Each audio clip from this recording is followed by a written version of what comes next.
So the Go I-PACE app is really simple to use. You download it onto your phone, you just take it with you all the time as you would do anyway, and it just records your journeys. That's all it does. So you're driving, say, 20, 30, 40 miles a day, which is what most people do.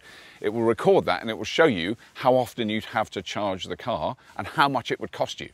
And you will soon work out that you'll save a lot of money driving an electric car. That's one thing. And also that you won't need to be stopping and panicking and charging it all the time when you're driving around. You'll need to charge it once a week. It's well within its capabilities, and I think it just gives reassurance for people who've never experienced an electric car that it is capable of doing the job you want it to do.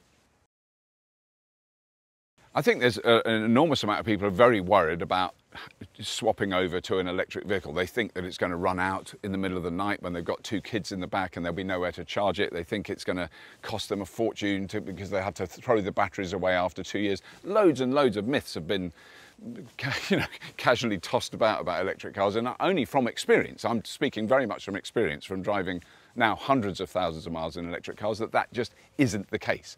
That the car's technology, for one thing, tells you how much range you've got left, and it's very, very accurate, and it will warn you well before you run out. You've got to be, determined to run out.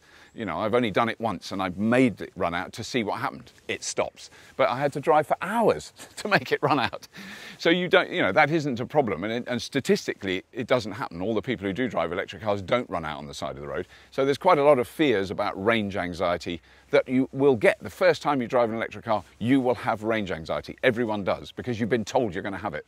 By about the 4th time, you won't even think about it. It won't even cross your mind. You just use the car as a car, and that's the end of it. I think the app it addresses them in a really simple and easy to use way, because a lot of people think, well, I drive 500 miles every 2 days and I drive to Scotland every year, and I can't use an electric car, it just doesn't have the range. And you use that app for a week, 2 weeks, 3 weeks, and you'll go, oh, I don't actually drive anything like as far as I think. There's some people, travelling salespeople, or people who are travelling as part of their job, that will drive more, but the vast majority of us, literally 95% of us, drive under 20 miles a day. Well, if you're driving around 20, 25 miles a day, you will be charging the car once every 2 weeks. So what the app does is show you that you don't drive as far as you think. We all assume we drive much further than we think. So I think in this country we are getting prepared for the mass adoption of electric vehicles. We're certainly not ready yet, but there are far more places to charge now than there were, for instance, 5 years ago. I mean, seriously more, as in hundreds of thousands. So there's a lot of car parks that now have chargers in them. There's a lot of hotels, restaurants, cafes, supermarkets that have chargers in the car parks, and that makes a big difference. And so that's got to be rolled out to a much greater extent, but certainly things like the national grid have said very clearly they're completely ready and capable of charging 5 million electric cars today, and with a little bit of adaptation to the way the grid operates they can charge more. So I don't think that's going to be a problem, and we just need more chargers. So the rest of the world, it really depends on which country you're talking about. So certainly most of Western Europe has got an amazing charging network all over every country. I know you can drive from the Arctic Circle in Norway to Gibraltar using electric car chargers, and people have done it.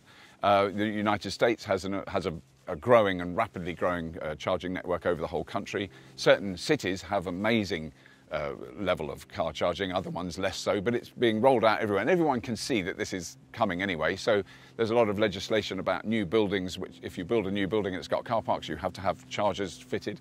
China, you can't build a car park in China without an electric car charging point. It's a new law that's been passed, so it's definitely coming.